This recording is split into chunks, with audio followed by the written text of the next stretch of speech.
Police should bin মানে পুলিচৰ সেই পুলিচ শব্দকেইটাৰ অৰ্থটো জানিব লাগিব চবে। আপুনি বুজাই দিয়ক পুলিচৰ অৰ্থটো কি? পি মানে পলাইট, আই মানে ইণ্টেলিজেণ্ট, অ মানে obedient.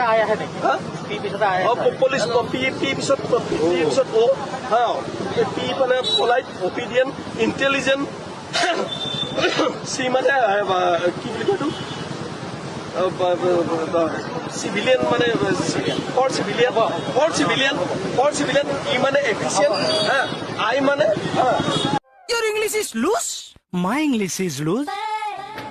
You say my English is loose. You says for me.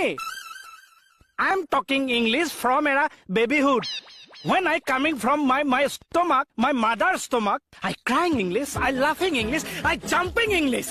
I kono English, my kono English, my father kono English, and ours 14 male kono English. Mor 14 পুৰুষে English জানে।